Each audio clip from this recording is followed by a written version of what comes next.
आदरणीय श्रोता नमस्कार। रेडियो साथी 98.6 मेगाहर्जको कार्यक्रम कोरोना सेरोफेरो लिएर उपस्थित भइसकेको छु। म ज्ञानेन्द्र निरौला। कार्यक्रम कोरोना सेरोफेरोमा हामीले कोरोनासँग सम्बन्धित रहेर विभिन्न विषयमा जानकारी गराउने प्रयास गरिरहेका छौँ, जानकारी गराउँछौँ। हामीले हिजो कोरोनाको पहिलोपटक सङ्क्रमित देखिएको झापाको दमक नगरपालिका वार्ड नम्बर 3 सँग जोडेका थियौँ। त्यसैगरी मेचीनगर नगरपालिकाले अहिलेसम्म भइगरेका प्रयासको बारेमा पनि हामीले कार्यक्रममा जानकारी गराएका थियौँ। त्यसैगरी आज पनि हामी यस्तै विविध विषयवस्तुमा जानकारी गराउनेछौँ। खास गरी आज म कार्यक्रम सञ्चालक ज्ञानेन्द्र निरौला साथमा छु र मसँग प्रविधिमा साथ दिँदै हुनुहुन्छ प्राविधिक मित्र करिना पौडेल र वन्दना आचार्यले। र कार्यक्रम कोरोना सेरोफेरोमा हामीले खास गरी सुरुवातमा विश्व परिवेश कोरोनामा कस्तो छ त्यो जानकारी गराउँछु। अहिलेसम्मको अवस्थालाई हेर्दा करिब यो डिसेम्बरको अन्तिमतिर देखिएको चीनको वुहानमा देखिएको यो कोरोना भाइरस अहिले आएर विश्वका अधिकांश देशहरूमा फैलिसकेको यसअघि नै सबैलाई जानकारी भइसकेको छ।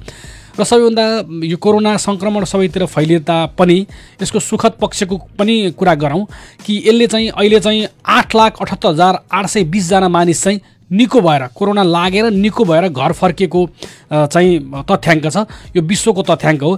यसले गर्दा एउटा चाहिँ यो कोरोनाबाट लड्न सकिन्छ, कोरोनाबाट जुझ्न सकिन्छ र कोरोनाबाट बच्न सकिन्छ भन्ने सन्देश दिएको छ। अहिलेसम्म विश्वभरि 29,94,761 जना मानिसमा कोरोना सङ्क्रमण देखिएको छ, जसमा 8,78,820 जना मानिस पूर्ण रूपमा जाति भएर घर फर्किएका छन् र विश्वमा 2,06,992 जना मानिसको अहिलेसम्म मृत्यु भइसकेको तथ्याङ्क छ। नेपालमा पनि हेर्ने हो भने नेपालमा झन् अलिक उत्साह लाग्ने, आशा लाग्ने कुरा गर्न सकिन्छ। त्यो भनेको नेपालमा जम्माजम्मी हिजोसम्मको आँकडामा हिजो बेलुका अन्तिममा देखिएको एउटा सङ्क्रमित सहित 52 जना सङ्क्रमित व्यक्तिहरू भइसकेका छन् र जसमा चाहिँ 16 जना मानिस चाहिँ जाति भएर हिजोसम्म जाति भएर घर फर्किसकेका छन्। 52 जना जम्मा सङ्क्रमित, त्यसमा 16 जना मानिस चाहिँ जाति भएर घर फर्किसके, पूर्णतया निको भइसके। र अहिलेसम्म नेपालमा भएका सङ्क्रमितहरू, नेपालमा देखेका कोरोना भाइरसका सङ्क्रमितहरूमा कसैलाई पनि आइसियुमा राख्नु परेन, कसैलाई पनि तपाईँको चाहिँ भेन्टिलेटर दिनु परेको छैन। यसले गर्दा आइसियुमा पनि राख्नु परेको छैन अहिलेसम्म र भेन्टिलेटरमा पनि दिनु परेको छैन। 81 वर्षको हजुरआमादेखि लिएर 14 वर्षको सानो बालकसम्मलाई कोरोना देखिएको छ र 81 वर्षकी हजुरआमाले कोरोनालाई जितेर उहाँ निको भएर घर फर्किसक्नु भएको छ। 65 वर्षकी हजुरआमा जो श्वास प्रश्वासको पनि बिरामी हुनुहुन्थ्यो, जो अलिक जोखिम हुन्छ कि उहाँलाई भन्ने आकलन गरिएको थियो, तर उहाँले पनि कोरोनालाई जितेर उहाँ घर फर्किसक्नु भएको छ। यसैले गर्दाखेरि कोरोनाबाट सचेत त बन्नै पर्छ, सुरक्षित त बस्नै पर्छ, तर त्यो भयावह स्थिति हाम्रो नेपालको हकमा नहोला कि भन्ने एउटा अनुमान गर्न सकिन्छ अहिलेको सुरुवातमा। तर पनि यसको विश्व परिवेशलाई हेर्नु भने यसलाई यसै भन्न सकिने अवस्था चाहिँ छैन। तथापि हामी सबैले सुरक्षित भएर बस्नुपर्ने स्थिति छ। हामी सबैले सरकारले गरेको लकडाउनको पूर्ण पालना गर्नुपर्ने छ र सरकारले भनेका कुराहरूलाई मान्नुपर्ने छ। जथाभावी हिँड्नु हुने छैन। मानिस र मानिस बिचको दूरी कायम राख्नुपर्ने छ। कम्तीमा पनि 3 फिट दूरी, अहिले विज्ञहरूले 6 फिटसम्मको दूरी कायम राख्नुपर्छ भनेर भनिरहेका छन्। र अर्को कुरा चाहिँ नेपालमा यो कोरोनाको अवस्था, कोरोनाको स्वरूप चाहिँ यो फेरिँदै आएको छ विश्व परिवेशमा।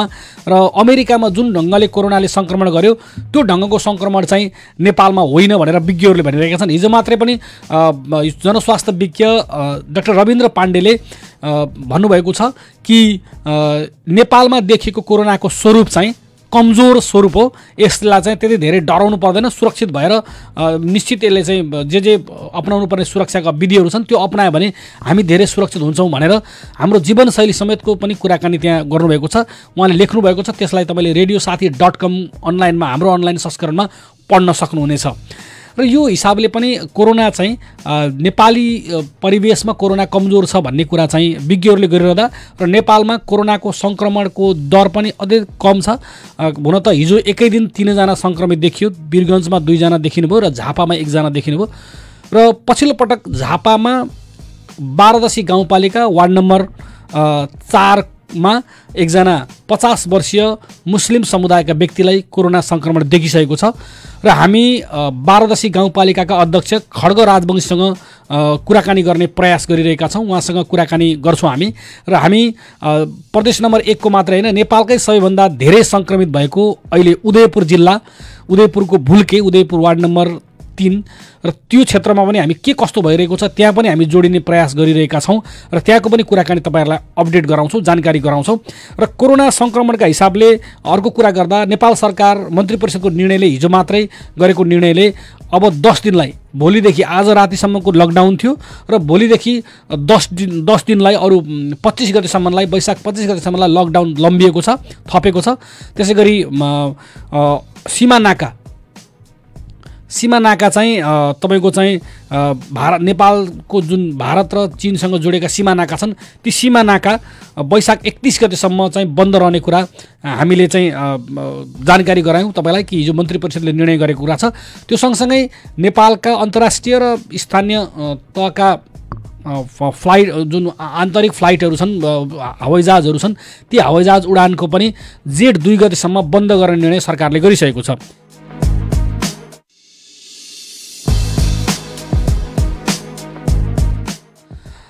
त्यसै गरी हामीले चाहिँ यो विषयमा हामी निरन्तर जानकारी गराउँदैछौँ। हामीसँग खड्ग राजवंशी जो 12 गाउँपालिकाका अध्यक्ष हुनुहुन्थ्यो, उहाँसँग हाम्रो चाहिँ कुराकानी हुन सकिरहेको छैन, उहाँको टेलिफोन सम्पर्क लागिरहेको छैन। हामी भरत खड्का जो पत्रकार महासङ्घ उदयपुरका अध्यक्ष हुनुहुन्छ अहिले, र भरत खड्काजी जो चाहिँ उदयपुरको जुन अहिले एकदम धेरै सङ्क्रमित, करिब 30 जना सङ्क्रमित भएको एउटै ठाउँ भुल्के भन्ने ठाउँ छ, त्यो ठाउँबाट धेरै ठुलो सङ्ख्यामा सङ्क्रमित फैलिएको छ, सङ्क्रमण देखिएको छ भनेर हामीले चाहिँ समाचारहरू पढिरहेका छौँ। र प्रदेश नम्बर 1 मा मात्रै होइन, नेपालकै सबैभन्दा धेरै यो सङ्क्रमण भएको जिल्लामा पर्छ यति बेला उदयपुर।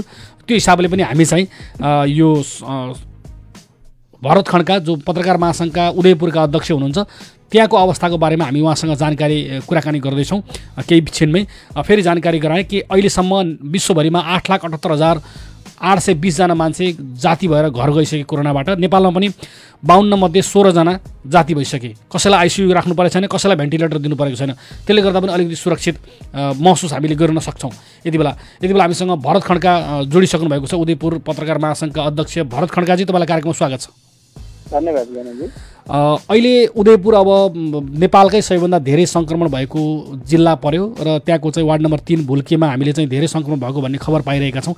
त्यहाँ उदयपुरको अवस्था अथवा भुल्केलाई अहिले कसरी व्यवस्थापन गरेको छ भरतजी? हजुर ज्ञानजी, अहिले अब जुन यो ठुलो महामारी देखिएको छ, योबाट उत्पन्न परिस्थितिको विषयमा अब जिल्लावासी सिङ्गो यति बेला निकै चिन्तित छ। देश राज्यको सबै संयन्त्रहरू पनि अहिले यतैपट्टि ढल्केको अवस्था छ। अहिले खास गरी यो त्रिभुवन नगरपालिका 3 भुल्केको यो बस्तीमा जुन एउटा दृश्य घटना भयो, त्यस पछाडिको अवस्थालाई हेर्दाखेरि यो अहिले संयन्त्रहरू जिल्लाको संयन्त्र मात्र नभई प्रदेशको संयन्त्र समेत यहाँ परिचालित अवस्थामा छ। एउटा समस्या के छ भनेदेखि त्यहाँका स्थानीयहरू अब जस्तो 56 घर चाहिँ मुस्लिम समुदायको छ भने अनि अरू घरहरू गरेर 350 घरधुरी छन्। झन्डै 1500 को हाराहारीमा त्यहाँको जनसङ्ख्या छ। त्यो ठाउँमा चाहिँ यो जुन कोरोना भाइरस देखिसके पछाडि त्यो ठाउँमा पुरै सिल गरिएको छ। नेपाली सेना, सशस्त्र प्रहरी र जनपद प्रहरीले चाहिँ घेरा हानिरहेको छ। घेरा हानिसकेको अवस्थामा पछाडि चाहिँ स्थानीयहरू त्रसित छन्, स्थानीय सर्वसाधारणहरू सबै त्रसित छन्। छिमेकी ठाउँहरूको जुन त्यो ठाउँबाट नजिक रहेका ठाउँहरू गाईघाट बजारदेखि लिएर जलजले देउरीसम्म आतङ्क फैलिएको छ।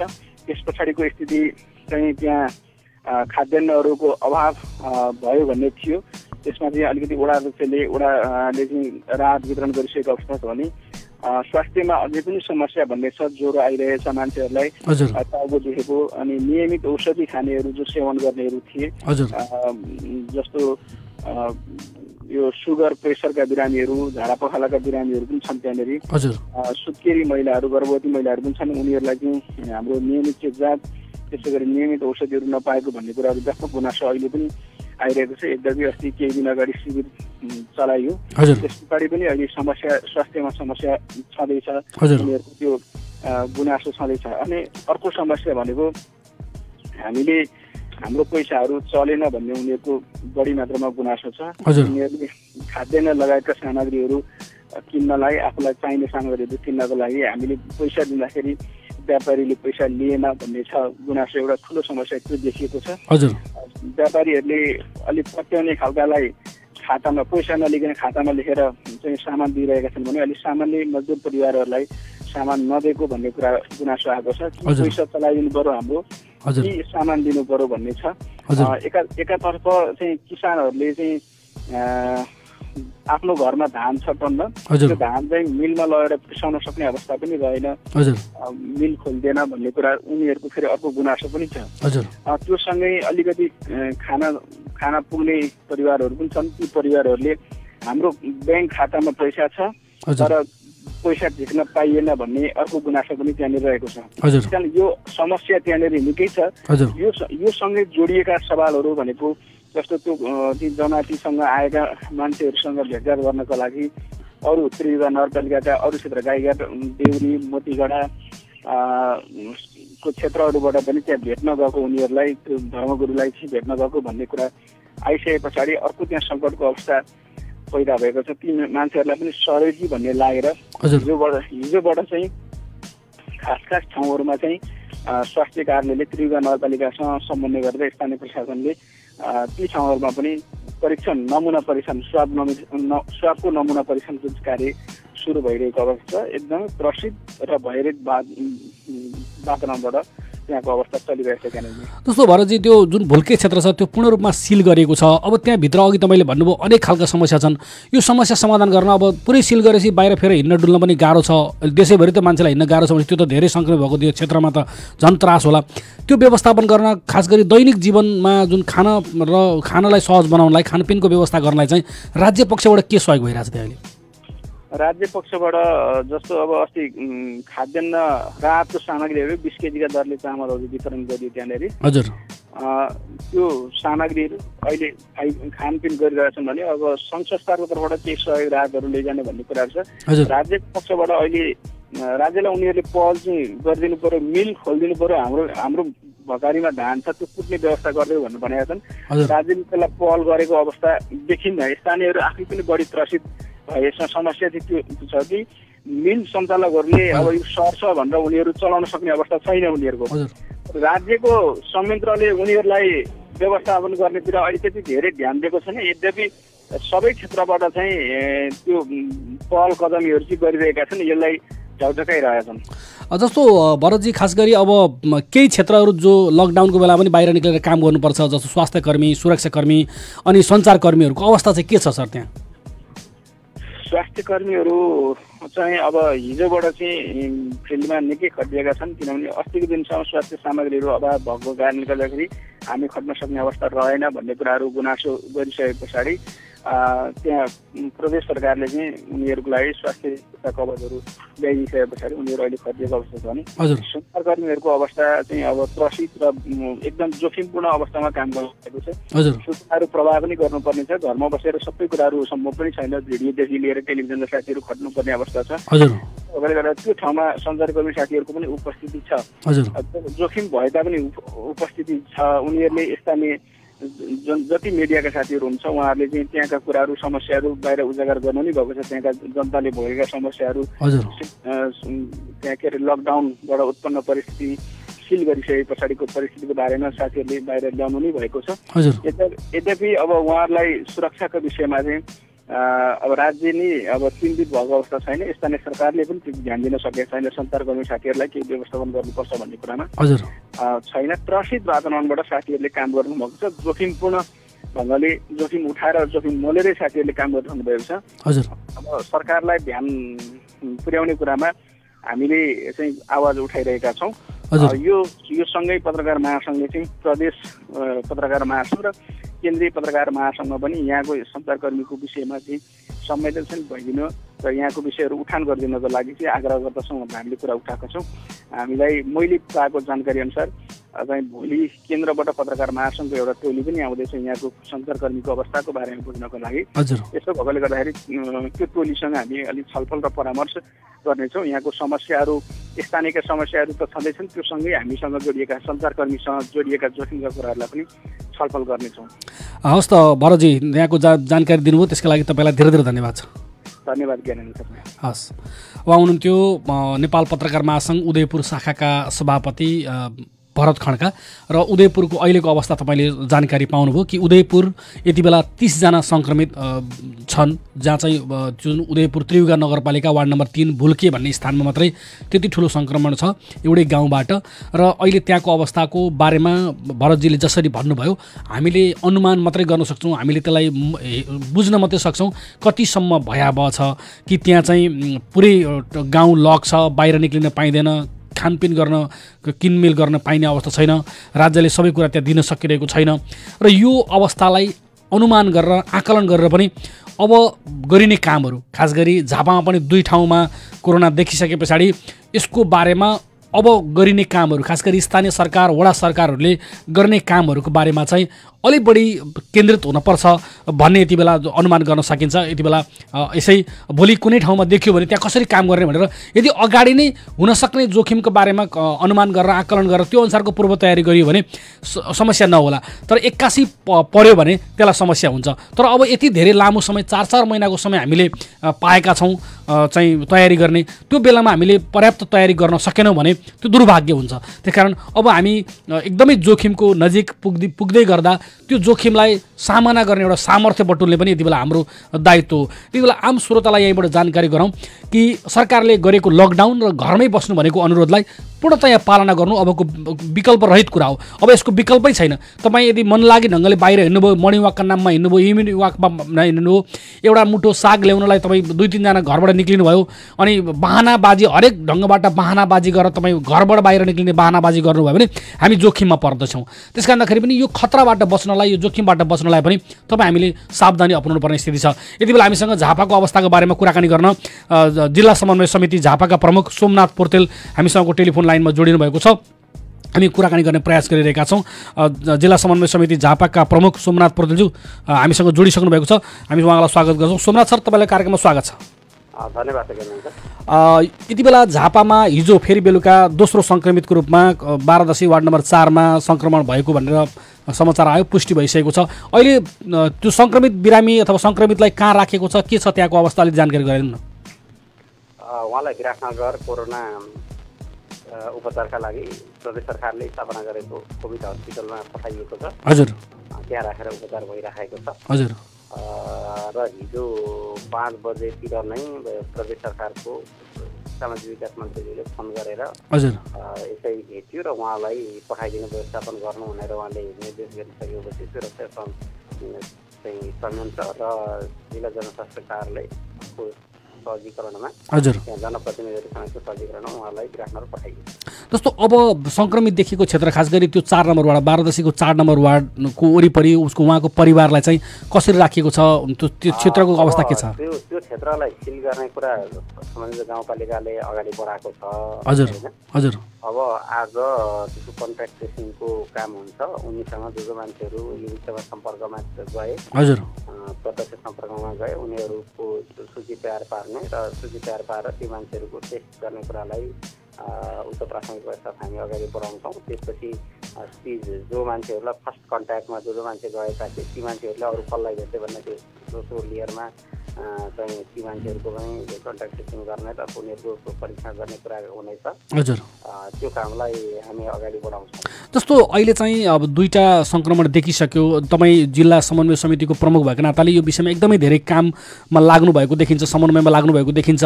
अब झापाको समग्र अवस्थाको तयारी चाहिँ कस्तो छ त? सङ्क्रमण त देखा परिसक्यो। अब हामीले यो परिस्थिति आउन सक्छ भनेर नै झापामा करिब 30 बेड जतिको आइसोलेसन वार्ड तयार पारेका छौँ। हजुर। दमकमा 30 बेडको 5 बेड जति दमकमा छ र 25 बेड मेक्सेन्ट्रल अस्पतालमा आइसोलेसन वार्ड छ। हजुर। त्यसलाई हामी अलिक सुविधा सम्पन्न बनाउने प्रयत्नमा निकै अगाडिदेखि लागेका छौँ। तर हामीले भने जस्तो अहिले लकडाउनको परिस्थिति भएको हुँदा भेन्टिलेटर लगायतका सामग्रीहरू खरिद गर्न प्राप्त गर्न हामीलाई अलिक कठिन भइरहेको हुँदा त्यसलाई जति सक्दो हामीले सुविधा सम्पन्न बनाउने भनेको त्यतिको सुविधा सम्पन्न बनाउन सकिरहेका छैनौँ। हजुर। तर त्यसको हामीले भेन्टिलेटर नभए पनि वार्डलाई आइसोलेसन वार्डलाई व्यवस्थित ढङ्गले सञ्चालन गरिराखेका छौँ। हजुर। अब बिरामी कोही भइहाल्योमा ल्याएर उपचार गर्न सकिने स्थिति छ। अहिलेलाई प्रदेश सरकारसँगको हाम्रो बिचमा कुराकानी के भएको छ भने पहिलो चरणमा विराटनगरमा रहेको कोभिड हस्पिटललाई नै उपयोग गर्ने, त्यसपछि त्यहाँ पनि यदि भरिने परिस्थिति भएछ भने त्यसपछि भोपा जुन बिपी कोइराला स्वास्थ्य विज्ञान प्रतिष्ठान छ त्यहाँ 100 बेडको आइसोलेसन वार्डका सुविधा सम्पन्न तयारी अवस्थामा छ त्यहाँ त्यसलाई प्रयोग गर्ने र तेस्रोमा मेची अञ्चल अस्पताललाई उपयोग गर्ने भन्ने गरेको हाम्रो बिचमा कुराकानी भएको छ। पोजिटिभ देखिएका केसहरू हामीले त्यही ढङ्गले नै त्यो उपचार गर्छौँ। हजुर, त्यसका लागि हामी मेची अञ्चल अस्पताललाई तयारी अवस्थामा नै राख्ने गरेकोमा छौँ। अहिले आइसोलेसन वार्डलाई लक्षण देखिएका शङ्कास्पद बिरामीहरूलाई ल्याएर राख्ने गरेको काम पहिलेदेखि भएकै छ। अहिलेसम्म हामीले 2 दर्जनको हाराहारीमा त्यस्ता खालको लक्षण देखिएका शङ्कास्पद बिरामीहरूलाई ल्याएर राखेका छौँ। तर ती मान्छेहरू सबैमा नेगेटिभ देखिएको छ अहिलेसम्म अहिले। हजुर, र अब अहिले हामीले पोजिटिभ देखिएका सबै केसहरू विराटनगर या बिपी कोइरालामै पठाउने हो र त्यहाँ पनि उपचार गर्न अब त्यहाँ सङ्ख्या पुगिसकेपछि मेची अञ्चल अस्पताललाई त्यो ढङ्गले विकास गर्ने। हस् त सोम सर, जानकारीको लागि धेरै धेरै धन्यवाद छ। हस्, धन्यवाद। हस्, हुनुहुन्थ्यो सोमनाथ पोर्तेल, जिल्ला समन्वय समिति झापाका प्रमुख र झापाको समग्र अवस्था र 12 हिजो बेलुका देखिएका सङ्क्रमितलाई विराटनगर स्थित कोभिड अस्पताल कोशी अस्पतालको कोभिड अस्पतालमा पुर्याइसकेको छ र त्यो जानकारी दिइसक्नु भएको छ। र यसै गरी झापामा तयारी गरिएको छ।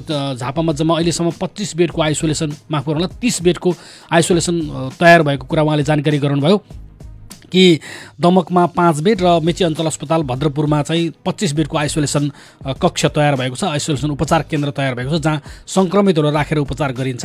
र यसरी हेर्दाखेरि झापाले तयारी केही हदसम्म गरिरहेको छ। विभिन्न स्थानीय तहहरूले झापाका 15वटा स्थानीय तहहरूले आफ्नो ढङ्गले तयारी गरेका छन्। यो चाहिँ पूर्वको किनारमा रहेको मेची नगरपालिकाले पनि आफ्नै ढङ्गले विभिन्न तयारीहरू थालेको छ। त्यसै गरी बिर्तामोडको तयारी फरक छ, बुद्ध शान्तिको तयारी फरक छ। यो लगायतका तयारीहरू अहिले चाहिँ खास गरी राहत अनि औषधि उपचार लगायतमा तयारी गरेको देखिन्छ। अब सङ्क्रमित नै देखियो भने के गर्ने भन्ने विषयमा फेरि पनि स्थानीय तहहरूले त्यति धेरै त्यो क्षेत्रमा काम गरेको देखिँदैन। त्यसकारण अब चाहिँ त्यतातिर चाहिँ पनि काम गर्नुपर्ने अवस्था आएको हो कि भन्ने भन्न सकिन्छ। किन 2 जना चाहिँ सङ्क्रमण देखा परिसक्यो, यो कुन बेला कहाँ कुन घरमा कसलाई देखिन्छ भन्ने कुराको कुनै हिसाब गर्न नसकिने, कुनै अनुमान गर्न नसकिने जस्तो विषय भएको कारणले गर्दा पनि यसतर्फ अलि बढी सचेत हुनुपर्छ भन्ने लागिरहेको छ। हामी कार्यक्रमको मध्यमा छौँ र कार्यक्रमलाई हामी निरन्तरता त दिन्छौँ नै, तर हामी कार्यक्रमलाई फरक ढङ्गबाट आज अगाडि लगिरहेका छौँ। कार्यक्रम कोरोना सेरोफेरोमा अब हामी केही स्थानीयहरूको आवाजलाई, स्थानीयहरूको समस्यालाई पनि हामी सम्बोधन, स्थानीयहरूको समस्यालाई लिने प्रयास गरिरहेका छौँ। त्योभन्दा अगाडि हामी कोरोना सम्बन्धी एउटा सचेतनामूलक सङ्गीत प्रस्तुत गर्दै हामी टेलिफोनबाट तपाईँलाई परेको अहिले तत्कालको कुनै समस्या छ, कुनै अप्ठ्यारो छ भने तपाईँले रेडियो मार्फत तपाईँले सुनाउन सक्नुहुन्छ। हामीले गर्ने पहल हामी गर्नेछौँ। हाम्रो स्टुडियोको नम्बर हो 023-563-029। यो टेलिफोन नम्बरमा तपाईँले फोन गरेर तपाईँ कुनै समस्यामा हुनुहुन्छ भने हामी त्यसको सहजीकरणका लागि प्रयास गर्नेछौँ। सम्बन्धित स्थानीय तह, सम्बन्धित वडा कार्यालय, सम्बन्धित प्रतिनिधिहरूलाई, सम्बन्धित व्यक्तिहरूलाई हामी घचघचाउनेछौँ, भन्नेछौँ, सुनाउनेछौँ, जानकारी गराउनेछौँ। यो कुराको लागि हामीले हाम्रो स्टुडियोको नम्बर खुला गरेका छौँ 023-563-029। र अहिलेलाई एउटा यो साङ्गीतिक विश्राम लिएर म कार्यक्रमको यो खण्डबाट बिदा हुँदै यो कार्यक्रमको फोन इन कार्यक्रम अथवा जनताको आवाजको अथवा जनताको गुनासो सुन्ने कार्यक्रमलाई सञ्चालनका लागि सहकर्मी जिआर जिताल आउँदै हुनुहुन्छ र म कार्यक्रम सञ्चालक अहिलेसम्मको कार्यक्रम सञ्चालक ज्ञानेन्द्र निरौला बिदा हुन्छु। नमस्कार।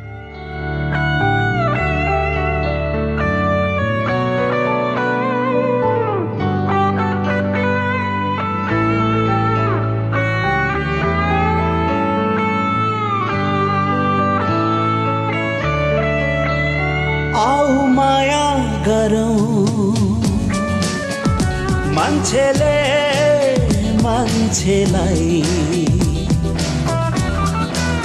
प्रकृतिलाई संसारलाई माया गरौँ। Let's love humans, nature and the world.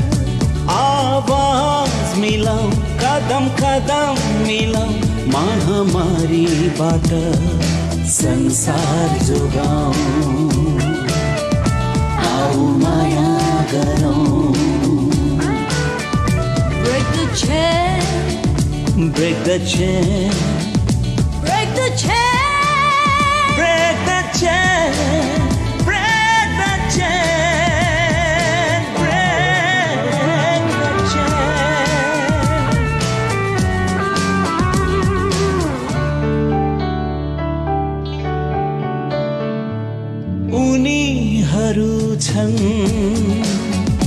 त्यसैले तिमी छौ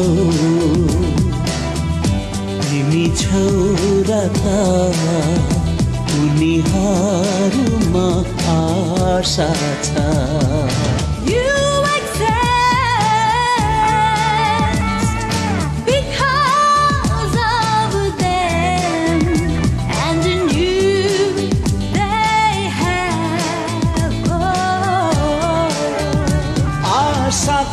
दियोले विश्वास जगाऊ साथ साथ रहौं तर सचेत बनौं मान्छे मिलेर मान्छेको बस्ती जोगाऊ आऊ माया गरौं Come on let's love Break the chain Break the chain Break the chain, break the chain, break the chain, break the chain. Oh, Maya Garo.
आदरणीय श्रोता पुनः स्वागत गर्न चाहन्छु कार्यक्रम कोरोना सेरोफेरोमा। कोरोनाको कारण विश्व आक्रान्त भइरहेको बेला नेपाल पनि सिङ्गो नेपाल लकडाउनमा छ र तपाईँ सम्पूर्ण श्रोताहरू लकडाउनको यो समयमा घरमै बसेर यहाँहरू रेडियो सुनिरहनु भएको छ। सँगसँगै लकडाउनले हाम्रो जनजीवनलाई प्रभावित त पारेको छ नै र हामी सन्तरासमा पर्नु हुँदैन।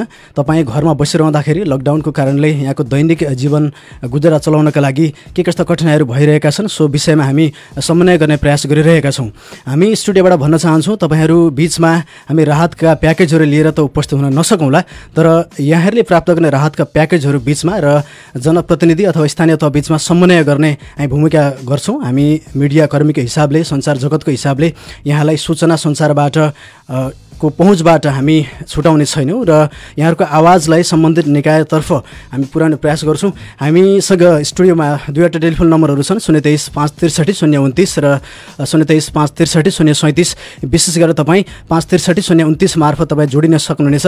खास गरेर मेचीनगर नगरपालिकाको हकमा कुराकानी गर्नुपर्दाखेरि मेचीनगरमा 15वटा वडाहरू छन् र मेचीनगरका 15वटै वडामा खाद्यान्न र औषधिका लागि विशेष गरेर अत्यावश्यक सामग्रीमा पर्ने खाद्यान्न र औषधिका लागि अलग अलग फोकल पर्सनहरूको नगरपालिकाले व्यवस्था गरेको छ। 15वटै वडामा 15 जना औषधितर्फका फोकल पर्सन हुनुहुन्छ। त्यस्तै 15वटै वडामा चाहिँ खाद्यान्नतर्फका लागि व्यवस्थापन गर्नका लागि फोकल पर्सनहरू पनि हुनुहुन्छ।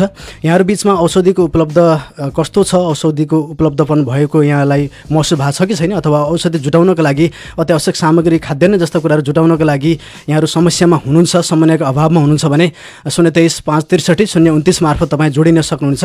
सँगसँगै यो खाद्यान्न र औषधि मात्र नभएर लकडाउनको समयमा यहाँको गाउँ परिवेशमा कस्तो माहौल छ, कस्तो परिस्थिति छ र यहाँले आफ्नो सो विचार राख्नको लागि पनि 023 563 029 को लाइन प्रयोग गर्न सक्नुहुनेछ। यहाँलाई जानकारी गराउँ, नेपालमा कोरोना भाइरस कोभिड-19 भए नभएको पत्ता लगाउनको लागि कुल नमुना परीक्षणको सङ्ख्या पनि 51,000 नागिसकेको छ र गत 24 घण्टामा मात्र 265वटा पिसिआरका परीक्षणहरू सँगसँगै 2096वटा भन्दा बढी परीक्षणहरू चाहिँ नेपाल सरकारले गरेको छ र यो झापामा पनि दोस्रो सङ्क्रमण हिजो बेलुकाबाट भित्रिए सँगसँगै हामी बिचमा यो त्रास बढेको हुनसक्छ। हामी सन्तासमा रहन जरुरी छैन। यसअघि पनि हामीले उदयपुर जिल्लाको वस्तुस्थितिको बारेमा जानकारी लियौँ। त्यहाँ मात्र उदयपुरमा ठुलो सङ्ख्यामा सङ्क्रमित रहँदा पनि त्यहाँका जनताले समन्वय गुमाएका छैनन् र हामी संयम रहन जरुरी छ। सँगसँगै झापामा पनि 2जना सङ्क्रमितहरू फेला परे सँगसँगै हामी बिचमा जनजीवन प्रभावित हुने अवस्था त छ नै। यद्यपि नेपाल मात्र नभएर विश्व नै अहिले सङ्क्रमित भएको अवस्था छ।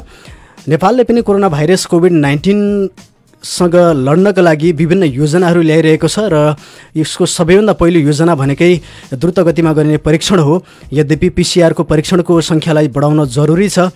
आजसम्म 51,367वटा कुल परीक्षण हुँदाखेरि पिसिआरका परीक्षण भने 9,931वटा मात्र भएको छ। यद्यपि 41,436वटा नमुना चाहिँ आरडिटीबाट मात्र हेरिएको छ र विश्व समुदायमा पनि आरडिटीको परीक्षणको बारेमा प्रश्नहरू उठिरहेका छन्। यद्यपि नेपाल जस्तो केसमा यसले सर्वेक्षणको काम गरिरहेको विभिन्न स्वास्थ्य चिकित्सक स्वास्थ्य विज्ञहरूले पनि बताइरहेका छन्। यद्यपि नेपाल सरकार सँगसँगै स्थानीय तह अनि प्रदेश सरकारलाई पनि हामी आह्वान गर्न चाहन्छौँ यो परीक्षणको दायरालाई बढाउनुपर्छ र धेरैभन्दा धेरै परीक्षण गर्न चाहने जो कोही हुनुहुन्छ उहाँहरूलाई परीक्षणको दायरा ल्याउनुपर्छ भन्ने हाम्रो पनि माग हो। र आज मात्र समाचार बाहिरिरहेको थियो उदयपुरमा चाहिँ जति पनि सङ्क्रमित देखिनु भएको छ त्यहाँ चाहिँ करिब 1,500 भन्दा बढी व्यक्तिहरूले चाहिँ आफ्नो पिसिआर आरडिटी परीक्षणका लागि माग गरिरहेको अवस्था छ भने प्रदेश सरकारले चाहिँ 400 देखि 500 व्यक्तिहरूमा चाहिँ अहिले आरडिटी साथसाथै पिसिआरको परीक्षण उपलब्ध गराएको अवस्था छ र झापामा पनि 2जनामा सङ्क्रमण देखिए सँगसँगै यो परीक्षणको दायरालाई बढाउनु त जरुरी नै छ। हामी स्थानीय स्तरबाट पनि यो माग हुनसक्छ। हामी मेचीनगर नगरपालिकाको सेरोफेरोमा केन्द्रित रहेर कुराकानी गर्न चाहन्छौँ। विशेष गरेर यो खाद्यान्न र औषधि व्यवस्थापनका लागि हामीसँग 15जना औषधितर्फका फोकल पर्सन हुनुहुन्छ। त्यस्तै 15जनै खाद्यान्नतर्फका फोकल पर्सनहरू हुनुहुन्छ। यहाँहरूको घरमा औषधि उपलब्ध हुने वातावरण अथवा खाद्यान्न उपलब्ध हुने अवस्थामा के कस्ता कठिनाइहरू यहाँहरू बिचमा छन् यहाँहरू सम्पर्क गर्नको लागि हाम्रो स्टुडियो टेलिफोन नम्बर 023-563-029 मार्फत तपाईँ जोडिन सक्नुहुनेछ। कोरोना कहरको विषयमा, कोरोनाले ल्याएको सङ्कटको विषयमा र कोरोनाको कारणले कति तपाईँ प्रभावित हुनुभएको छ सो आम विषयमा यहाँले धारणा राख्न सक्नुहुन्छ। सँगसँगै स्थानीय तह प्रदेश सरकार लगायतलाई पनि यहाँले आफ्नो सल्लाह सुझाव पनि दिन सक्नुहुन्छ। हामी समन्वय गर्ने प्रयास गर्छौँ। यति बेला 15वटै वडामा फोकल पर्सन तोकिएको अवस्था छ र फोकल पर्सन मार्फत यहाँहरू बिचमा समन्वय कतिको भइरहेको छ यो बारेमा नि यहाँले जानकारी दिन सक्नुहुनेछ। हामी समन्वय गर्ने प्रयास गर्नेछौँ। मेचीनगर वार्ड नम्बर 1मा खाद्यान्न र औषधितर्फको फोकल पर्सन हुनुहुन्छ रामकुमार राई हुनुहुन्छ खाद्यान्नतर्फ। उहाँको सम्पर्क नम्बर 9842230410 रहेको छ। त्यस्तै डिकेन्द्र थापा औषधितर्फ हुनुहुन्छ। उहाँको सम्पर्क नम्बर 9846648480 रहेको छ। त्यस्तै बेनब कुमार राई हुनुहुन्छ वार्ड नम्बर 2मा खाद्यान्नतर्फ। उहाँको सम्पर्क नम्बर 9861670608 रहेको छ। त्यस्तै सबिना घिमिरे हुनुहुन्छ औषधितर्फ वार्ड नम्बर 2मा। उहाँको सम्पर्क नम्बर रहेको छ 9862770923 रहेको छ। वडा नम्बर 3मा छोटबहादुर राई हुनुहुन्छ औषधितर्फ। उहाँको सम्पर्क नम्बर 9814001951 रहेको छ। त्यस्तै रिता थापा हुनुहुन्छ खाद्यान्नतर्फ। उहाँको सम्पर्क नम्बर 9817255898 9817255898 रहेको छ। त्यस्तै वडा नम्बर 4मा खाद्यान्नतर्फ प्रहलाद दाहाल हुनुहुन्छ। उहाँको सम्पर्क नम्बर 9814556978 रहेको छ। त्यस्तै औषधितर्फ विनोद रञ्जितकार हुनुहुन्छ वार्ड नम्बर 4मा। उहाँको सम्पर्क नम्बर 9824944550 रहेको छ। त्यस्तै खाद्यान्नतर्फ नारायण खड्का हुनुहुन्छ वार्ड नम्बर 5मा। उहाँको सम्पर्क नम्बर 9867329507 रहेको छ भने औषधितर्फ दुर्गा देवकोटा हुनुहुन्छ 9824048120 हुनुहुन्छ। त्यस्तै राजकुमार श्रेष्ठ हुनुहुन्छ वार्ड नम्बर 6मा खाद्यान्नतर्फ। उहाँको सम्पर्क नम्बर 9842628429 रहेको छ भने औषधितर्फ सावित्र लुवागुन हुनुहुन्छ। उहाँको सम्पर्क नम्बर 9816951551 रहेको छ। हाम्रो स्टुडियो टेलिफोन नम्बर 023-563-029मा फोन कल प्राप्त भएको छ। कहाँबाट को हुनुहुन्छ उहाँलाई स्वागत गरौँ। हेलो हजुर नमस्कार। नमस्ते, कहाँबाट को बोल्दै हुनुहुन्छ? म बिर्तामोड गरामुनीबाट प्रदीप कुमार सङ्ग्रौला -+। बिर्तामोड गरामुनी। हजुर हजुर। बिर्तामोड नगरपालिका कति पर्छ वार्ड नम्बर? हाम्रो 9 पर्छ। गरामुनी। यहाँको टोलको नाम के हो? मेरो टोलको नाम हो सत्तालसिङबाडी फोकलुङ टापु भन्छ होइन। हामी अहिले यहीँ छौँ, घरमै छौँ। सत्तालसिङबाडी के भन्नुभयो? हजुर, सत्तालसिङबाडी फोकलुङ टापु। फोकलुङ टापु। हजुर। के छ, के सवालमा जोडिनु भएको छ हामीसँग आज? पक्कै पनि मैले चाहिँ हामी एउटा गरामुनी युवाले चाहिँ एउटा हामीले राहत सङ्कलन गरेका छौँ। करिबन 30 लगभग 4000 केजी जति चामल होइन। यो चामललाई चाहिँ हामीले नगरपालिका अथवा वडाको समन्वय गरेर चाहिँ यो अतिभन्दा अति निम्न जो चाहिँ अहिले घरमा अति गाह्रो भएको छ, त्यो गाह्रो परेका साबिक गरामुनीवासीका जस्तै 7, 8, 9 मा चाहिँ त्यो राहत वितरण गर्ने भनेर चाहिँ तयारी पनि गरेका छौँ होइन। त्यसका लागि हामीले जस्तै 9 का वडाध्यक्ष, 7 का वडाध्यक्ष र 8 का वडाध्यक्षसँग पनि समन्वय गरेका छौँ। उहाँहरूलाई चाहिँ त्यस्तो नाम लिस्टहरू हजुरहरूले पठाइदिनु होला। हामी ती नाम लिस्टहरूको अध्ययन गरेर ती अति निम्न स्तर भएका त्यस्ता जोखिम परेकालाई चाहिँ हामी राहत उपलब्ध गराउँछौँ। 15 देखि 20 किलो चामल हामी उपलब्ध गराउँछौँ भनेका छौँ। यद्यपि यो चाहिँ अलिकति सान्दर्भिक भएन, यो चाहिँ नगरमा जम्मा गर्नु पर्थ्यो भन्ने कुरा भएको छ। तर दाताले हामीलाई जसले दाता चामल उपलब्ध गराउनु भएको छ, कसैले 50 किलो, कसैले 100 किलो, कसैले 200 किलो, कसैले 500 किलो, दाताले चाहिँ के भन्नुभएको छ भने यो तपाईँहरूकै हातबाट तपाईँहरूले डाइरेक्ट लगेर दिनुहुन्छ भने तपाईँहरूलाई दिन्छौँ, यदि नगरपालिकामा जम्मा गर्ने हो भने चाहिँ हामी दिँदैनौँ भन्ने कुरा गर्नुभएको छ। अनि यो अवस्थामा हामीले नगरका वडाध्यक्षहरूसँग पनि भन्यौँ नाम उपलब्ध गराइदिनु भनेर। हामीले हिजो पनि भन्यौँ, अहिलेसम्म नाम उपलब्ध भएको छैन। यद्यपि टोलका अगुवा साथीहरूले, टोल विकासका अध्यक्षहरूले जसले प्रत्यक्ष रूपमा चाहिँ त्यो के भन्छ पीडितहरूलाई देख्नु भएको छ, उहाँहरूले चाहिँ हामीलाई नाम टिपाइराख्नु भएको छ। अब यो अवस्थामा हामीले वडाले नाम लिस्ट नदिकन हामीले यो अवस्थामा चाहिँ त्यो राहत हामीले उपलब्ध मतलब ती सम्बन्धित व्यक्तिहरूलाई दिन मिल्छ कि मिल्दैन, यदि मिल्छ भने कुन तरिकाले दिन मिल्छ, यदि मिल्दैन भने के कारणले दिन मिल्दैन होइन। अब त्यो राहत जसले स्पोन्सर गर्नु भएको छ उहाँहरूले चाहिँ हामी नगरमा जम्मा गर्नु भन्दा पनि एकचोटि सुन्नुहोस् त, तपाईँको पुरा नाम एकचोटि श्रोताहरूले बताइदिनुहोस् त। मेरो प्रदीप कुमार सङ्ग्रौला -+। म त्यो अभियन्ताको संयोजक भन्दा पनि हुन्छ, केही फरक पर्दैन। हामी 4 जनाको टिम छ। हामी 4 जनाको हामीले फेसबुकतिर पनि हालिसकेका छौँ। प्रदीपजी यस्तो छ कुरा, सुन्नुहोस् त, अहिले विशेष गरेर चाहिँ यो स्थानीय तहले राहत वितरणमा चाहिँ कतै अनियमितता भएको अथवा मनमानी ढङ्गमा वितरण हुन्छ भन्ने हिसाबले एउटा आचार संहिता निर्माण गरेको छ यो स्थानीय तहले अथवा हाम्रो जुन स्थानीय सरकार नै हो। सरकारले पालना ल्याएको यो नीतिलाई त हामीले मान्नै पर्छ, यसको विरुद्धमा त हामी जान सक्दैनौँ। हामी कतिसम्म गर्न सक्छौँ भने जस्तो यहाँ चाहिँ आफ्नो वडा कार्यालय मार्फत अथवा चाहिँ बिर्तामोड नगरपालिकासँग समन्वय गरेर चाहिँ जो सम्बन्धित यहाँहरूले पनि यदि अति विपन्न यदि पहिचान गर्नु भएको छ भने हामी यो वडामा चाहिँ यसरी यति अति विपन्नहरू हुनुहुन्छ, हामी यति परिवारलाई हामी जुटाएको छौँ, यो तपाईँहरूकै रोभरमा हामी वितरण गर्न चाहन्छौँ अथवा तपाईँहरू मार्फत नै वितरण गर्न चाहन्छौँ, हामी माध्यम मात्रै बनिरहेको छौँ भनेर यहाँले सहकार्य गर्नु भएको छ कि छैन यसभन्दा अगाडि? हो, त्यो विषयमा सहकार्य गर्नलाई हामीले अध्यक्षज्यूहरूसँग सम्पर्क गर्दा अध्यक्षज्यूहरूले भन्नुभयो हामी अहिले वृद्ध भत्ता जुन हाम्रो थियो त्यसमा चाहिँ अहिले हामी बिजी छौँ, केही समय 1-2 दिन चाहिँ त्यो वितरण गर्नलाई लाग्छ, अनि त्यस पछाडि मात्रै हामी फ्री हुन्छौँ, अनि त्यस पछाडि सल्लाह गरौँला भन्नुभयो। अब स्थिति अहिले गाउँमा चाहिँ नदी नहुने भएको छ, अब उहाँहरूले पनि लाग्नु भएको छ, उहाँहरूले पनि गरिराख्नु भएको छ, त्यो गरेको कुरालाई हामीले पनि सपोर्ट गरिरहेका छौँ। ठिक छ, तपाईँ कति नम्बर वडामा हुनुहुन्छ बिर्तामोड नगरपालिकाको? हामी 9 म 9मा छु होइन। तपाईँ चाहिँ जस्तो यो राहत सामग्री जुन छ यो विशेष कुनै वडामा वितरण गर्न चाहनुहुन्छ अथवा बिर्तामोड नगरपालिकाभरि जहाँ कहीँ भए पनि हुन्छ?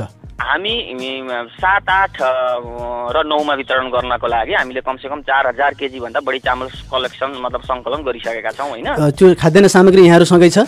त्यो हामीले चाहिँ एउटा स्टोरमा जम्मा गरिसकेका छौँ। ठिक छ सङ्ग्रौलाजी, यहाँको कुरा मैले लगभग बुझिसकेको छु। यो बिर्तामोड नगरपालिका वार्ड नम्बर 7, 8 र 9 तीनवटै वडाका वडाध्यक्षज्यूहरूसँग हामी समन्वय गर्ने प्रयास गर्छौँ। सँगसँगै यदि भएन भने बिर्तामोड नगरपालिका प्रमुखसँग सम्पर्क गरेर भए पनि यहाँहरूको राहत चाहिँ यहाँहरूले जम्मा गर्नु भएको छ। अब कोही भोकै बस्नु नपरोस्, कसैको छाक चाहिँ खाद्यान्नको अभावमा नटुटोस् भन्नको लागि हामी समन्वय गर्नेछौँ र यहाँहरूले राहत जुटाउनु भएको छ, लागिरहनुहोस्, समन्वयमा रहनुहोस्। हामी सम्बन्धित नगरमा र सम्बन्धित वडाध्यक्षसँग समन्वय गरेर चाहिँ त्यो राहतलाई चाहिँ सम्बन्धित परिवारसम्म पुर्याउने हामी प्रयास गर्नेछौँ, हामी कोसिस गर्नेछौँ है त सङ्ग्रौला जी। हुन्छ मैले चाहिँ प्रत्यक्ष रूपमा चाहिँ फोन गरेको पनि छु होइन। उहाँहरूले चाहिँ भन्नुभएको, हामीले चाहिँ के भनेको भने हजुरले नाम लिस्ट उपलब्ध गराइदिनुहोस्, त्यो नाम लिस्ट कति त भकाएको मान्छेको पनि नाम हुन्छ होइन, त्यसमा चाहिँ हामी अध्ययन गरेर कसलाई चाहिँ दिनुपर्ने हो, को चाहिँ अति निम्न हो त्यस्तोलाई चाहिँ हामी 15 देखि 20 किलो चामल उपलब्ध गराउँछौँ। अनि त्यो जसलाई उपलब्ध गराएका छन् त्यो नाम पनि तपाईँहरूलाई दिन्छौँ र जसलाई उपलब्ध गराउँदैनौँ त्यो पनि नाम दिन्छौँ पनि भनेका छौँ होइन। ठिक छ, यहाँहरू बिचमा चाहिँ हामी समन्वय गर्ने प्रयास गर्छौँ। अहिले यहाँलाई धेरै धन्यवाद दिन चाहन्छौँ है त सङ्ग्रौलाज्यू। धन्यवाद। हस्, बिर्तामोड नगरपालिका वार्ड नम्बर 9 गरामनीबाट हामी बिचमा -+ सङ्ग्रौला प्रदीप कुमार सङ्ग्रौला हुनुहुन्थ्यो। उहाँहरूको एउटा युवाहरूको समूह छ। उहाँहरूले चाहिँ केही खाद्यान्न सामग्री लगभग 4000 केजी चामल चाहिँ उहाँहरूले जोहो गर्नुभएको कुरा सुनाउँदै हुनुहुन्थ्यो र उहाँहरूले जोहो गर्नुभएको यो खाद्यान्न सामग्री चाहिँ लक्षित वर्ग जसको चाहिँ बिहान बेलुकै छाक टार्नका लागि अभावमा हुनुहुन्छ र बिहान बेलुकै छाक नचल्ने अवस्थामा हुनुहुन्छ, चुलो नबल्ने अवस्थामा हुनुहुन्छ, सम्बन्धित क्षेत्रमा चाहिँ उहाँहरू पुर्याउन चाहनुहुन्छ। यद्यपि स्थानीय तहले यसमा समन्वय गर्न जरुरी छ र गोदाममा थन्किरहेको 4000 केजी चामल एकातिर छ भने अर्कोतिर चाहिँ चुलो नबलिरहेको अवस्थामा स्थानीय तहले यसमा पहल गर्नुपर्छ र हामीलाई जानकारी प्राप्त भएको छ कतिपय स्थानीय तहहरूमा खाद्यान्नको अभाव छ, राहत सामग्रीको अभाव छ। वडाले चाहिँ केही सङ्ख्यामा राहत वितरण गरिरहँदाखेरि त्यसको 2/3, 3/3, 3 गुणा बढी राहत पाउनु इच्छुक परिवारहरू पनि हुनुहुन्छ। यद्यपि त्यसको लगत सम्बन्धित वडा कार्यालय सम्बन्धित स्थानीय तहले समय पक्कै पनि निकालिरहेको होला। हामी बिचमा चाहिँ हामी समन्वय गर्ने प्रयास गर्नेछौँ। यदि तपाईँहरू बिचमा चाहिँ यदि कोही दाताको रूपमा हुनुहुन्छ, कसैलाई चाहिँ तपाईँ सहयोग गर्न चाहनुहुन्छ, यो विपदको घडीमा झापामा त विशेष गरेर एक परिवारले कम्तीमा पनि एक परिवारलाई सहयोग गर्ने अभियान पनि चलिरहेको छ। यो यस्ता सुन्दर अभियानहरू चलिरहँदाखेरि तपाईँ पनि सहयोगी हातहरू बढाउन चाहनुहुन्छ र कसैको चुलो निभ्न नदिनका लागि यहाँ चाहिँ आफ्नो अभियान चलाउन चाहनुहुन्छ भने पनि यहाँले सम्पर्क गर्न सक्नुहुनेछ। 023 563 029 हाम्रो स्टुडियोको टेलिफोन नम्बर, सँगसँगै 023 563 037 मार्फत पनि हामी समन्वय गर्ने प्रयासमा छौँ। यहाँहरू बिचमा चाहिँ यदि खाद्यान्नको अभाव छ अथवा औषधि उपलब्ध हुनको लागि केही कठिनाइ यहाँहरू बेहोरिरहनु भएको अवस्था छ भने हामी सम्बन्धित व्यक्तिसँग हामी पुग्ने कोसिस पनि गर्नेछौँ। र विशेष गरेर चाहिँ यो लकडाउनको अवस्थामा विभिन्न रोगबाट ग्रसित रहनुभएका आम सर्वसाधारणहरू, नागरिकहरू घरमै बसेर चाहिँ अहिले आफ्नो आत्मविश्वासलाई, आत्मबललाई बढाउनु पर्ने अवस्था छ। कतिपय अवस्थामा यहाँहरूलाई अत्यावश्यक पर्ने औषधिहरू पनि उपलब्ध हुन नसकेको सूचनाहरू पनि प्राप्त भइरहेका छन्। अब 100% औषधिहरू उपलब्ध हुन नसके पनि हामी लकडाउनको बिचमा छौँ, यहाँ सबै आवागमन ठप्प छ र जुन गर्न जरुरी पनि छ। हाम्रो लकडाउनको अवधि बढिरहेको अवस्था छ र कोरोनालाई पराजित गर्ने एउटा मात्र माध्यम भनेको नि लकडाउनदेखि अर्को विकल्प देखिएको छैन। सोही विकल्पलाई मध्यनजर गर्दै नेपाल सरकारले पनि थप 10 दिन चाहिँ लकडाउनलाई लम्ब्याएको छ। लकडाउन लम्बिरहँदाखेरि यहाँको दैनिकी अझ कठिनाइतर्फ धक्लिनु हुँदैन भन्नको लागि हामी समन्वय गर्न चाहन्छौँ। स्टुडियोको टेलिफोन नम्बर 023 563 029 मार्फत तपाईँ प्रत्यक्ष टेलिफोन लाइनमा पनि आउन सक्नुहुनेछ। सँगसँगै हाम्रो स्टुडियोको टेलिफोन नम्बर 023 563 029 मा चाहिँ यहाँले विभिन्न समयमा सम्पर्क गरेर यहाँले आफ्नो गुनासाहरू, यहाँले परेका आफ्ना कठिनाइहरू यहाँले टिपाउन पनि सक्नुहुनेछ। हामी समन्वय गर्ने प्रयास गर्नेछौँ। विशेष गरी हामी मेचीनगर नगरपालिकामा केन्द्रित रहेर सबैभन्दा पहिला काम गर्न चाहन्छौँ, किनकि विभिन्न क्षेत्रमा रहेका स्थानीय तहहरूमा रहेका सञ्चार माध्यम अनि मिडियाहरूले चाहिँ यसरी नै काम गर्ने हो भने प्रत्येक स्थानीय तह हुँदै यो प्रदेश अनि सरकार समक्ष अनि केन्द्रीय स्तरमा नि यो समाधानको पाटोतर्फ जान सक्छ भन्ने हाम्रो अभिप्राय पनि हो। यद्यपि हाम्रो पहुँच मेचीनगर नगरपालिका मात्र छैन, हामी पूर्वाञ्चलका विभिन्न भागहरूमा सँगसँगै यो अनलाइन मार्फत विश्वभर नै जोडिरहेका छौँ। हामी अधिकतम सहयोग र समन्वय गर्ने कोसिस पनि गर्नेछौँ। हाम्रो स्टुडियोको टेलिफोन नम्बर 023 563 029 मार्फत तपाईँ आफ्नो धारणा राख्नको लागि, यहाँले आफ्नो कठिनाइ सुनाउनको लागि पनि यहाँले समन्वय गर्न सक्नुहुनेछ, सम्पर्क गर्न सक्नुहुनेछ। यहाँलाई फेरि पनि जानकारी गराउन चाहन्छु, नेपालको चाहिँ पछिल्लो समयको अध्यावधिक विवरण भनेको हाल 52 जना सङ्क्रमित भएको अवस्था छ। 52 जना सङ्क्रमित भइरहँदाखेरि यो विश्वको तथ्याङ्कलाई हेर्ने हो भने करिब 20%, 18 देखि 20% को हाराहारीमा मानिसहरू चाहिँ निको भएर घर फर्किरहँदाखेरि नेपालको परिप्रेक्ष्यमा चाहिँ करिब 30% भन्दा बढी सङ्क्रमितहरू चाहिँ निको भएर घर फर्किएको अवस्था छ। यस अर्थमा पनि नेपाल हामी केही हदसम्म सुरक्षित छौँ भन्न सक्छौँ। यद्यपि यो महामारीलाई हामीले यसै आकलन गर्न सक्ने अवस्था पनि छैन र हामीले सचेतना अपनाउनु त जरुरी नै छ। नेपाल सरकारले परीक्षणको दायरालाई बढाउँदै जाने हो भने नेपालका जुनसुकै स्थानमा पनि सङ्क्रमितहरू भेटिन सक्छन् भन्ने प्रमाण पनि पछिल्लो समयमा यो घटनाक्रम विकसित भइरहेको छ। विशेष गरेर चाहिँ अन्य देशबाट आउनुभएका आम नेपाली नागरिक मार्फत यहाँका स्थानीय नागरिकहरूमा पनि यो सङ्क्रमण बढेको छ र नेपालमा सङ्क्रमण बढे सँगसँगै नेपाल चाहिँ तेस्रो स्टेजमा प्रवेश गरेको छ भन्ने धेरै कुराहरू पनि चलिरहेका छन् र कतिपय व्यक्तिहरूले चाहिँ हामी दोस्रो स्टेजमै छौँ भन्ने अवस्था पनि छ। हामी दोस्रो तेस्रो जुनै अवस्थामा भए पनि हाम्रो समुदाय बिचमा चाहिँ यो सङ्क्रमण हुने दर सुरु भइसकेको छ। सुदूरपश्चिममा चाहिँ नेपालकै स्थानीय व्यक्तिमा चाहिँ कोरोनाको सङ्क्रमण भए सँगसँगै प्रदर्शनमा रहेको उदयपुर जिल्लामा चाहिँ यो सङ्क्रमणको चाहिँ समुदायमै फैलिरहँदाखेरि हामी तेस्रो स्टेजमा जस्तो घटनाक्रम विकसित हुन्छ त्यस्तै घटनाक्रममा हामी छौँ। यद्यपि हामीले यसको लागि पर्याप्त तयारी गर्न सक्यौँ, हामी सचेत रह्यौँ भने यसो सङ्क्रमणको जोखिमबाट हामी बच्न सक्छौँ र नेपालको केन्द्रीय सरकार प्रदेश सरकारले चाहिँ यसको बारेमा चाहिँ तयारी गर्न सक्छ। यो तयारी गर्ने अवसर पनि हो। यद्यपि PCR परीक्षण, स्वाबबाट गरिने PCR परीक्षण जसले चाहिँ कोभिड-19 कोरोना भाइरस सङ्क्रमणको यो पुष्टि गरिरहेको अहिले अवस्था छ। नेपालभर करिब 15वटा भन्दा बढी स्थानहरूमा चाहिँ PCR को परीक्षण भइरहेको छ।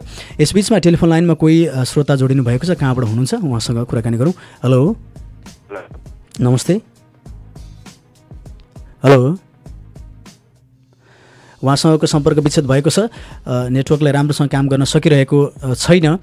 023 563 029 मार्फत तपाईँ जोडिन सक्नुहुनेछ। यहाँलाई फेरि पनि जानकारी गराउन चाहन्छु, यो तपाईँ साधारण अवस्थामा हुनुहुन्छ, यहाँको कठिनाइ त हामी सबैलाई छ नै।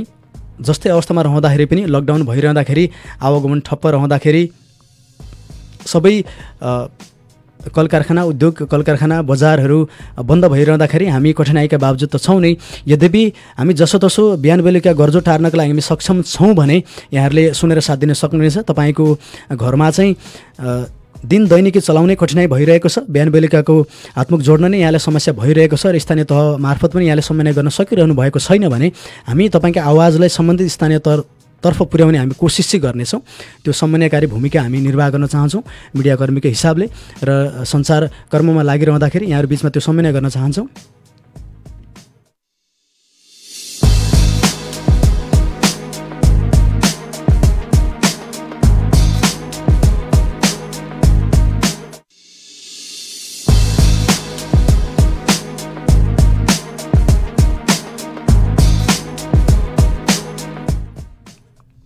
र माघ महिनाबाट चाहिँ नेपालमा चाहिँ कोरोना भाइरसले सङ्क्रमण पाए सँगसँगै औपचारिक रूपमा माघ 9 गतेबाट नेपालमा पहिलो सङ्क्रमित भेटिनु भएको थियो। त्यस पछाडि सङ्क्रमणको दर बढ्दै गएको अवस्था छ। पछिल्लो समयमा यो केही हप्ताको पिरियडमा चाहिँ अलिक बढी सङ्क्रमितहरू बढिरहेको अवस्था हुँदाखेरि जनजीवन अझै प्रभावित हुने अवस्था पनि छ। कतिपय अवस्थामा लकडाउनलाई चाहिँ विभिन्न चरणमा चाहिँ लागू गर्ने, यो सङ्क्रमणको हिसाबले, क्षेत्रगत हिसाबले चाहिँ लकडाउनलाई चाहिँ कसरी कार्यान्वयन गर्ने, कसरी अघि बढाउने भन्ने विषयमा पनि चर्चा परिचर्चा चलिरहेको अवस्था छ।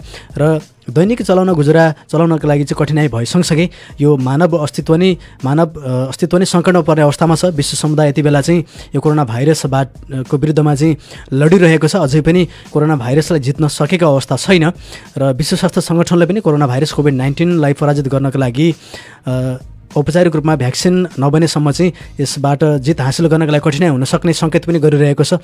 यसतर्फ हामी सचेत हुन जरुरी छ, जसको लागि चाहिँ लकडाउनको पूर्ण पालना गर्नुभन्दा हामीसँग अरू विकल्प छैन। हामीले विभिन्न अन्तर्राष्ट्रिय मुलुकहरूको हामी उदाहरण हेर्न सक्छौँ जहाँ चाहिँ महिनौँ दिनसम्म र 2 महिना 3 महिनासम्म चाहिँ लकडाउन भएको अवस्था छ। हामी लकडाउनको 35औँ दिनमा छ। आज नेपाल 35औँ दिनमा छ। हामी 1 महिना र 5 दिन हामीले पार गरेका छौँ। हामी बिचमा यो धैर्यता कायम हुन जरुरी छ। यद्यपि यस बिचमा चाहिँ लकडाउन भइरहँदाखेरि कुनै पनि रोगसँग लड्नको लागि मान्छे पहिला आफू स्वस्थ हुन जरुरी छ। आफू भोको पेटमा चाहिँ रोगसँग लड्न नसक्ने अवस्थाको विषयमा पनि आवाजहरू उठिरहेका छन्, जुन अत्यन्तै जायज पनि छ। र भोकले मर्नुभन्दा चाहिँ रोगले मरेको जाति भन्ने आवाजहरू पनि आइरहेका छन्। यसबिचमा यो समन्वयको अभावमा अनि राहत वितरणमा चाहिँ केही समन्वयको अभावमा यस्ता कुराहरू आइरहेको पनि हुनसक्छ।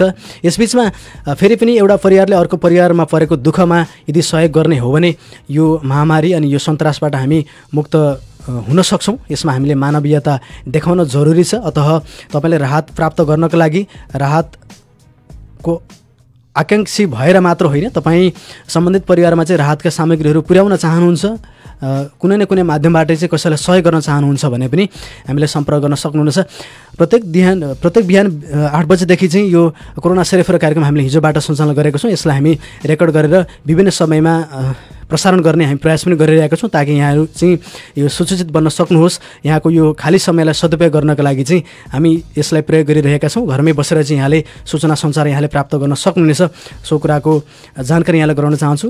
र उदयपुरको त्रियुगा नगरपालिकाबाट उदयपुरका पत्रकार महासङ्घका अध्यक्ष मार्फत पनि त्यहाँको वस्तुस्थितिको बारेमा हामीले जानकारी लिएका छौँ र यहाँले घरमै बसेर त्यहाँको वस्तुस्थितिको बारेमा जानकारी लिएर पनि यहाँले धेरैभन्दा धेरै सचेत यहाँ रहन सक्नुहुन्छ र सम्बन्धित क्षेत्रमा जहाँ चाहिँ सङ्क्रमण तीव्र गतिमा फैलिरहेको छ उक्त स्थानीयहरूमा चाहिँ कसरी सचेत बन्ने, त्यहाँ के कस्ता विधिहरू अपनाइएको छ भन्ने विषयमा पनि यहाँले जानकारी प्राप्त गर्न सक्नुहुनेछ। हाम्रो लागि पूर्व तयारी पनि बन्न सक्छ।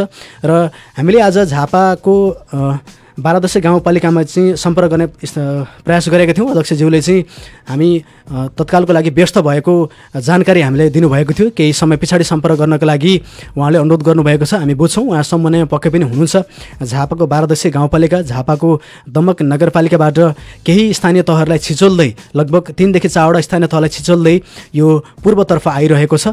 यद्यपि सिङ्गो नेपाल अनि सारा विश्व सङ्क्रमित भइरहँदाखेरि कुनै पनि सम्बन्धित क्षेत्रमा मात्र यसरी सङ्क्रमण ल्याउँदाखेरि यो असामान्य विषय त होइन, सामान्य नै हो। यद्यपि सङ्क्रमण आइसके पछाडि सम्बन्धित स्थानीय तहमा एक किसिमको यो उत्तरदायित्व निर्वाह गर्नको लागि चाहिँ केही समस्या हुनसक्छ। गाउँपालिका अध्यक्ष खड्गलाल राजवंशीज्यूसँग चाहिँ हाम्रा प्राविधिक साथीहरूले सम्पर्क गर्ने प्रयासमा हुनुहुन्थ्यो। उहाँ चाहिँ अहिले समन्वयका लागि र प्रदेश स्तरबाट अनि जिल्ला जनस्वास्थ्यबाट चाहिँ कसरी स्वास्थ्य कर्मीहरू परिचालन गर्ने र सङ्क्रमण देखिसके पछाडि चाहिँ अब त्यो अन्य सङ्क्रमितहरू पत्ता लगाउनको लागि परीक्षणको दायरा कसरी बढाउने भन्ने अभियानमा व्यस्त हुनुहुन्छ। यो उहाँको व्यस्ततालाई हामी बुझ्छौँ र फेरि उहाँसँग चाहिँ भोलिका दिनमा पनि र अन्य कार्यक्रमहरूमा, अन्य समाचारहरूमा पनि हामी झापाको 12 गाउँपालिका त्यहाँका सम्बन्धित स्थानीय तहका जनप्रतिनिधि मार्फत चाहिँ हामी जोडिने प्रयास गर्नेछौँ। कार्यक्रम कोरोना सेरोफेरो रेडियो साथीमा प्रत्येक दिन बिहान 8 बजेबाट सुन्न सक्नुहुनेछ। सँगसँगै विभिन्न समयमा चाहिँ यहाँहरूले यो सुनिरहनु भएको हुनसक्छ, किनकि यो रेकर्डेड कार्यक्रम को रूपमा चाहिँ हामीले विभिन्न समय बजाउने हामीले कोसिस पनि गरिरहेका छौँ र यहाँहरू बिचमा चाहिँ सूचना सञ्चारलाई चाहिँ केन्द्रित गराउने, पुर्याउने हाम्रो अभियान पनि हो। यहाँहरू जोडिन सक्नुहुनेछ। भोलिका श्रृङ्खलाहरूमा चाहिँ अझ हामी विभिन्न क्षेत्रमा रहेर सम्बन्धित क्षेत्र अनि यो जनस्तरसम्म पनि यो कार्यक्रमको पहुँचलाई पुर्याउने हामी कोसिस गर्नेछौँ र सम्बन्धित क्षेत्रमा रहेका आम सर्वसाधारण सँगसँगै चिकित्सा विज्ञानमा काम गर्ने चिकित्सकहरू अनि त्यसै गरेर परामर्शदाताहरूसँग पनि हामी जोडिने कोसिस गर्नेछौँ र सम्बन्धित स्थानीय तहका जनप्रतिनिधिहरू मार्फत पनि हामी कोरोना भाइरस कोभिड-19 को सङ्क्रमण र यसको अभियानको विषयमा चाहिँ हामी जानकारी गराउने प्रयास गर्नेछौँ। रेडियो साथी 98.6 मेगाहर्ज को साथमा रहनुहोला र आजको लागि हामीले करिब 1 घण्टा कार्यक्रमलाई सञ्चालन गरेका छौँ। यहाँहरू बिचबाट चाहिँ अब हामी बिदा मागेर जाने खोजिरहेका छौँ। यद्यपि विभिन्न समयमा यहाँले CIN को विशेष समाचार बुलेटिन सँगसँगै रेडियो साथीले उत्पादन गरेका समाचार र विभिन्न कार्यक्रमहरू यहाँले सुन्न सक्नुहुनेछ। रेडियो साथी 98.6 मेगाहर्ज को साथमा रहनुहोला। कार्यक्रम कोरोना सेरोफेरोको अहिलेको भागबाट चाहिँ यहाँहरू बिचबाट बिदा मागेर जाने बेला भइसकेको छ। प्रविधि संयोजनमा साथ दिने साथीहरू करिना पौडेल, त्यसै गरेर चाहिँ वन्दना आचार्य सँगसँगै सहकर्मी ज्ञानेन्द्र निर्वालासँगै रेडियो साथीको स्टुडियोबाट म जिआर धिताल यहाँहरू बिचबाट अहिलेको लागि बिदा हुन चाहन्छु। हस्त नमस्कार। यहाँको बाँकी पल सुखसँग बितोस्।